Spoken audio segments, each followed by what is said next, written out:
दिया, और कितनी देर लगेगी तुम लोगों को तैयार होने में? तुम जानती भी हो निखिल के होने वाले ससुराल वाले कितने अमीर हैं।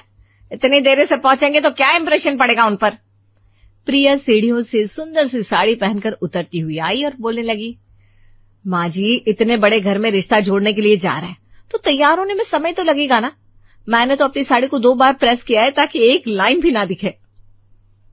साफ साफ बोलो प्रिया कि किया नहीं है, करवाया है। हाँ माँ, मैंने ही 2 बार इसकी साड़ी प्रेस की है। अच्छा ये सब ठीक है, लेकिन वो नवाब साहब कहाँ हैं जिनके लिए लड़की देखने जा रहे हैं?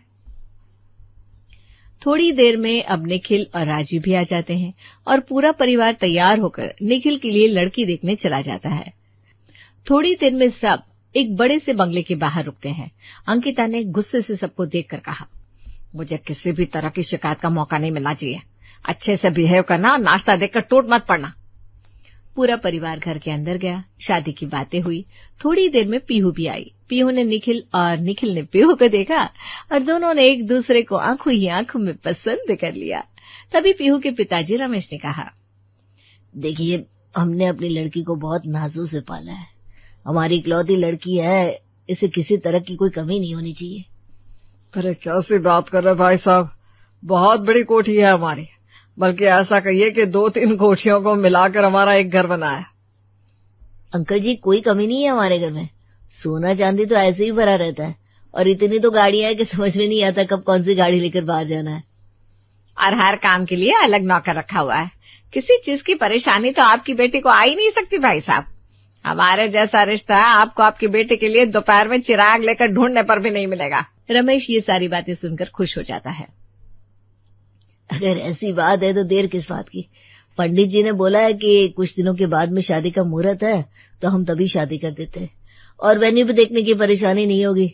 जब आपकी इतनी बड़ी कोठी है तो हम उसी में शादी कर देते हैं। पर बहुत सारे लोग आएंगे ना, सब कोठी में कैसे एडजस्ट कर पाएंगे? भाई साहब, इसमें घबराने की क्या बात है। कोई भी रिसोर्ट या पेंट हाउस बुक करते हैं तो उसके अंदर इतनी फैसिलिटीज थोड़ी ना मिलेगी जितनी कोठी में मिलती है। हमारी तरफ से ये रिश्ता पक्का है। आपकी कोठी में ही शादी कर लेते हैं। मैं पंडित जी को कुंडली दिखाकर शादी की जल्द से जल्द की तारीख निकलवा देता हूँ। अब सभी लोग साथ में मुंह मीठा करके घर वापस आ जाते हैं। लेकिन उन लोगों के लिए बहुत बड़ी समस्या खड़ी हो गई थी, क्योंकि वे वहां पर बड़ी बड़ी बातें जो करके आए थे। तभी घर आते ही प्रिया ने कहा, अरे मानती हूँ कि शादी ब्याह में आटे में नमक जितना झूठ चलता है, लेकिन इसका मतलब ये तो नहीं कि नमक ज्यादा और आटा कम कर दो। जब मुझसे शादी करवाई थी तो भी आप लोगों ने झूठ बोला था, लेकिन इतनी बड़ी बड़ी तो फेंकी नहीं थी। अब क्या करेंगे आप लोग? ये क्या कर दिया आप लोगों ने? अब क्या करेंगे? बोल तो ऐसे रहा है जैसे तूने तो कोई झूठ बोला ही नहीं। अरे तूने तो यह भी बोला कि हमारे पास इतनी सारी गाड़ियां हैं, सोना चांदी भरा रहता है। अब जब ये सारा रायता हम सबने मिलकर फैलाया है तो हम सबको ही ठीक करना पड़ेगा। सभी लोग बहुत ज्यादा परेशान होते हैं। तभी प्रिया कहती है, आप लोगों को ज्यादा परेशान होने की जरूरत नहीं है। माँ के शहर में मेरे कुछ मेहमान रहते हैं जो कि बहुत ज्यादा अमीर है, और रही कोठी की बात तो वो हम किराए पर ले लेंगे। कुछ दिन की तो बात है, जल्द से जल्द शादी करवा के वापस कोई भी बहाना करके देवरानी जी को वापस इस घर में ले आएंगे। तो संभाल लेगी ना बहू, ये बहुत टेढ़ा काम है। माँ जी, आप बिल्कुल फिक्र मत कीजिए। वैसे भी डब्बे में अक्सर घी खत्म रहता है और निकालने के लिए उंगली टेढ़ी करनी पड़ती है। तो अब तो टेढ़े काम करने की आदत पड़ गई मुझे। प्रिया की बात से सबकी जान में जान आ जाती है। प्रिया भी अगले दिन से इसी मिशन पर लग जाती है। अब राजीव का पूरा परिवार कुछ दिनों के लिए शहर में एक कोठी किराए पर ले लेता है। पंडित जी ने भी एक हफ्ते बाद शादी का मुहूर्त निकाला। अब पीहू और उसके परिवार वाले कोठी में रहने के लिए आ जाते हैं। बाहर किराए की गाड़ी खड़ी हुई थी। किराए के नौकर थे और कुछ रिश्तेदार थे जो कुछ दिहाड़ी पर आए थे और कुछ असली थे। अरे वाह पीहू, कितने अच्छे घर में रिश्ता जोड़ रहा है तेरा। यहाँ तो तू बड़ी शान से रहेगी और हमारे रिश्तेदार भी जल भून कर राख हो जाएंगे। मैंने तो ऐसा घर सिर्फ फिल्मों में देखा था पापा। ये लोग तो सच में बहुत अमीर है। इस घर में तो मैं प्रिंसेस की तरह रहूंगी। अब रमेश और पीहू अपने रिश्तेदारों के साथ जैसे ही घर के अंदर घुसने लगते हैं, तभी उन्हें कुछ नौकर जैसे कपड़ों में लोग खड़े नजर आते हैं। रमेश उन्हें चुटकी बजाकर बुलाता है और कहता है, अरे वहां खड़े खड़े मुंह क्या देख रहे हो? घर में मेहमान आए नजर नहीं आते? अभी तुम्हारे मालिक से तुम्हारी शिकायत करूं क्या? हाँ, ये सामान उठाओ और अंदर लेकर चलो। पापा, आजकल के नौकरों को तो बिल्कुल मेहनत नहीं करनी होती। दरअसल वो निखिल का मामा विक्रम था, जो ये सब कुछ देखकर पहले तो घबरा जाता है और फिर सच में रमेश और पीहू का सामान उठाकर घर के अंदर रखवा देता है। विक्रम को सामान उठाकर लाते हुए देखकर हॉल में बैठा हुआ राजीव हैरान हो जाता है और कहता है, अरे साले साहब, घर के नौकर कहाँ गए जो आप सामान उठा कर ला रहे हो? दरअसल वो बात ये कि अरे माफ करना, आप राजीव जी के साले हो। अरे आपको ये बात बतानी चाहिए थी मुझे ऐसा लगा कि आप यहाँ पर काम करते हो। आपके कपड़े देखकर मैंने आपको जज कर लिया था। माफ करना मामा जी, गलती हो गई, छोटा समझकर माफ कर दीजिए। कोई बात नहीं, होता है। वहीं दूसरी तरफ सफारी सूट के अंदर भीम हॉल में आता है। वो कुछ बोलता है उससे पहले ही पीहू सर पर चुन्नी लेकर उसके पैर छूने लगती है। ये देखकर राजीव हैरान हो जाता है और रमेश उसे गले लगाकर कहता है, मैं वो लड़की का ससुराल आई है, अब कौन लगते है लड़के के। देखे राजीव जी, अब हमने रिश्तेदार पहचानने में बिल्कुल भूल नहीं की। अरे नहीं, ये हमारा नौकर भीम है, चाय नाश्ता पूछने के लिए आया था। आप लोगों को गलतफहमी हुई है। रमेश और पीहू बिना कुछ बोले से वह पकड़कर बैठ जाते हैं, क्योंकि जिसे उन्होंने घर का नौकर समझा वे रिश्तेदार निकले और जिसे रिश्तेदार समझा वो नौकर था। थोड़े ही समय में पूरा परिवार साथ में खाना खाने बैठता है। खाने में तरह तरह का सामान रखा हुआ था और प्रिया की छोटी सी बेटी ने कहा, मम्मा देखो कितना अच्छे अच्छे सामान रखा हुआ है, ऐसे सामान तो हमें सिर्फ शादियों में खाने को मिलता है। चुप हो जा चिंकी, बड़ों के आगे ज्यादा नहीं बोलते बेटा, हैं? दरअसल बात यह ना, बच्चे को बाहर का खाना नहीं खिलाना चाहिए, तो कभी शादी पार्टी में ही मैं इन्हें ये सब खाना अलाउ करती हूँ। बहुत अच्छी सोच है भाभी, बच्चों की हेल्थ तो बहुत ज्यादा जरूरी है।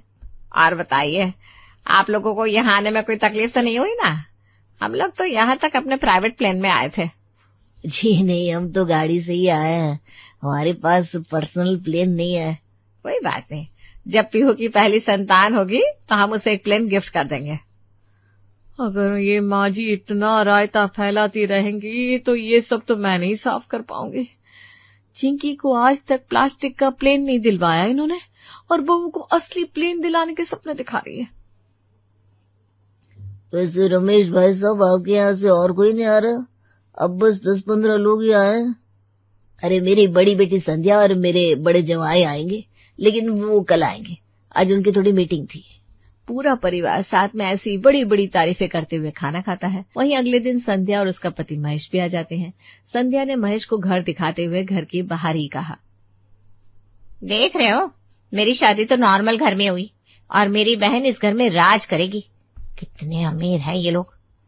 हाँ मेरी माँ, मान लिया, चलो अब अंदर चलते हैं, सब लोग इंतजार कर रहे होंगे हमारा। महेश और संध्या घर के अंदर आते हैं। तभी घर की नौकरानी विमला सब लोगों के लिए चाय नाश्ता लेकर आती है। विमला ने गले में सोने की चेन पहनी हुई थी और हाथों में सोने की चूड़ियां थी। संध्या ने मन में कहा, अगर ये इनकी रिश्तेदार होती तो चाय नाश्ता थोड़ी ना लेकर आती। अंकल जी, ये कौन है जो अभी चाय नाश्ता लेकर आई थी? ये हमारी नौकरानी है विमला। ज्यादातर हम चाय नाश्ता इसी से बनवाते हैं। दोपहर का खाना बनाने के लिए अलग नौकर है और रात का खाना बनाने के लिए अलग। देख रहे हो जी, कितने अमीर है ये लोग। यहाँ के तो नौकर भी सोना चांदी पहनते हैं। बात तो तुम ठीक कह रही हो, कम से कम 5 तोले की चेन थी, वो भी बहुत महंगी वाली। अब ऐसा ही होता। सुबह नाश्ते में काजू बादाम रखे जाते, केसर वाला दूध मिलता, नौकर सोना चांदी पहनकर घूमते और रिश्तेदार कुर्ते पजामे और शर्ट पैंट में। एक रात महेश और संध्या को नींद नहीं आ रही थी, तो वे बंगले के बाहर टहल रहे थे। मैं बहुत ज्यादा खुश हूँ पीहू के बारे में सोचकर। कितनी खुश रहेगी वो इस घर में। हाँ, मैंने भी तो हमेशा उसे अपनी छोटी बहन माना है। इस घर में उसे सारे ऐश्वर्य मिलेंगे। बस जल्दी से जल्दी शादी हो जाए तो हम भी अपने काम पर लौटे और अपना बिजनेस संभाले। हाँ हाँ जी, बोल तो ऐसे रहे हो जैसे बहुत ही बड़ा बिजनेस चल रहा है आपका। इतने भी बड़े करोड़पति नहीं हो आप। मेरी बहन के ससुराल वालों को देखो। बस मेरी माँ जब से आई हो तब से अपनी बहन के ससुराल वालों को ये तारीफ कर रही हो। चलो अब सोने के लिए चलते हैं, मुझे नींद आ रही है। महेश और संध्या अब अपने कमरे में सोने के लिए जा रहे होते हैं। तभी उन्हें वही सफारी सूट वाला भीम और उसकी पत्नी बड़े से कमरे में सोते हुए नजर आते हैं। वो मास्टर बेडरूम था और दरवाजा खुला हुआ था। उन्हें देखते ही संध्या ने कहा, अरे बाप रे बाप, देखो महेश, ये क्या हो रहा है? कैसी बातें कर रही हो? एक पति पत्नी साथ में कमरे में सो रहे हैं और तुम कमरे में झांक रही हो। अरे पागल आदमी, वो देखो, इतने बड़े मास्टर बेडरूम में इन्होंने अपने नौकरों को सुलाया हुआ है। सच में कितने बड़े दिल के लोग हैं, वरना कोई नौकरों को सोने के लिए इतना बड़ा कमरा देता है क्या? सच में बाज की नजर है तुम्हारी। गई भी तो सीधे कमरे पर, सोने की चेन पर और गहनों पर। लड़कियां ये सारी चीजें बहुत ज्यादा जल्दी नोट कर लेती है। थोड़ा आगे जाते हैं तो उन्हें आगे के कमरे में राजीव और अंकिता सोते मिलते हैं। उन दोनों को देखकर संध्या ने महेश से कहा, देखो तो कितने डाउन टू अर्थ लोग हैं। मास्टर बेडरूम में नौकर को सुला रखा है और खुद इतने सिंपल से कमरे में सो रहे हैं। वो कहावत है ना, मखमल के बिस्तर पर नींद नहीं आती, सुकून की नींद चाहिए। मुझे ऐसा लगता है इन लोगों को भी सुकून की नींद की आदत है, इसीलिए इस छोटे से कमरे में सो रहा है। अच्छी बात है, पीहू के ससुराल वाले अमीर होने के साथ साथ दिल के भी अच्छे हैं। बस हमारी बातें सुनकर उनकी नींद ना टूट जाए। चलो आराम करने चलते हैं। संध्या और महेश वहां से चले जाते हैं।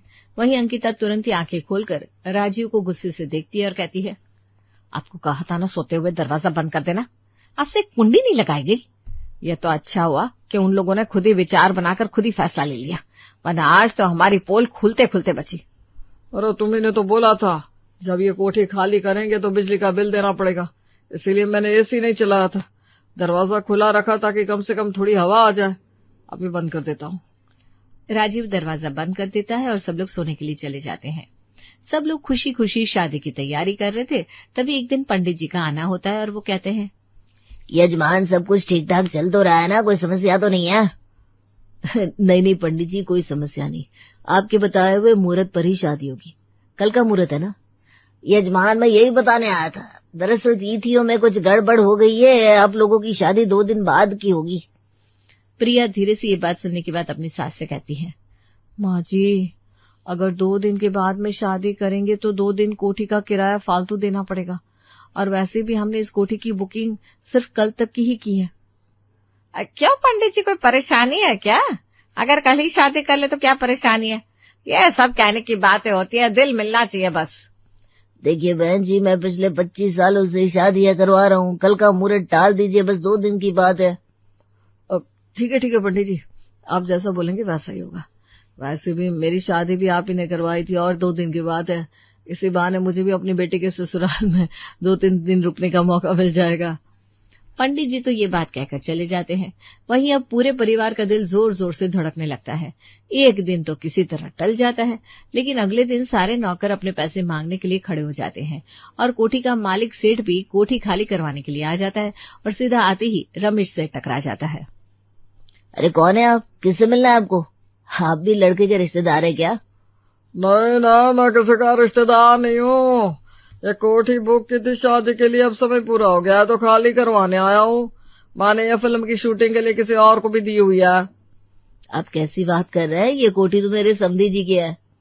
मजाक तो आप कर रहे भाई साहब, मेरी कोठी है ये, पिछले 60 सालों से मेरे दादा परदादा की कोठी है ये। अब रमेश सेठ को लेकर घर के अंदर आता है तो वहीं राजीव सभी नौकरों को समझा रहा था। अरे भाई साहब, जब इतने समय आपने यहाँ पर काम किया है तो 2 दिन और काम कर लीजिए ना, जो पैसे बनेंगे मैं आपको दे दूंगा। रमेश ये सुनकर हैरान हो जाता है।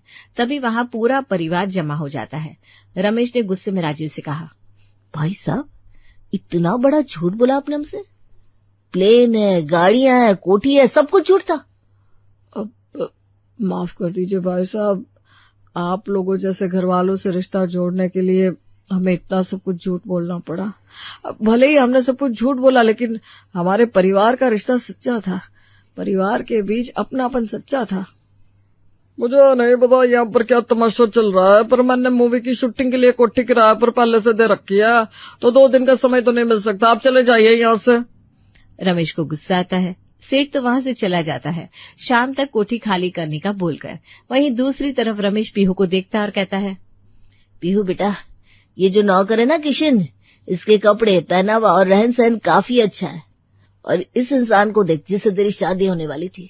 अब तू बता, तू इस नौकर के बेटे से शादी करना चाहेगी या इस निखिल से? पापा मुझे इस नौकर के बेटे से शादी नहीं करनी, भले ही वो ज्यादा स्मार्ट दिखता है। जिससे मेरी शादी होने वाली थी मैं उसी से करूंगी, भले ही थोड़े कम अमीर है तो क्या हो गया, अमीर तो है ना।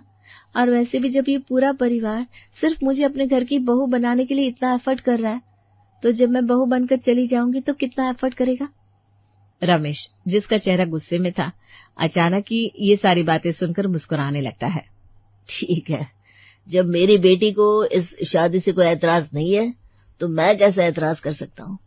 हम लोग ये कोठी खाली कर देते हैं और आपके असली घर में चलते हैं। वहीं पर 2 दिन के बाद पीहू और निखुल की शादी करवाएंगे और मैं अपने घर आ जाऊंगा। माफ कर दीजिए भाई साहब, हमने आपको बहुत झूठ बोला और आपको बहुत परेशान किया। शायद हम आपको शुरू में ही सच बता देते तो ये सारी परेशानी नहीं होती। मेरी भी गलती है अंकल जी, इन लोगों को ये वाला आइडिया मैंने ही दिया था, पर आइडिया था कमाल का, है ना। भाभी, मुझे आपके घर वालों के साथ आप सबके एफर्ट्स बहुत अच्छे लगे। मैं तो अब इसी घर की बहू बनूंगी, ठीक है ना पापा। निखिल के घर वालों को ये सुनकर जैसे सुकून मिलता है, वहीं अंकिता और राजीव अपने किए हुए कारनामों के लिए हाथ जोड़कर माफी मांगते हैं और रमेश और पीहू भी उन्हें माफ कर देते हैं। जिसके बाद वे कोठी का किराया देकर वापस घर आ जाते हैं और ठीक 2 दिन बाद निखिल और पीहू की बड़ी धूमधाम से शादी हो जाती है। पीहू अब एक झूठ की जिंदगी नहीं बल्कि एक सच्ची जिंदगी अपने ससुराल में खुशी खुशी शुरू करती है।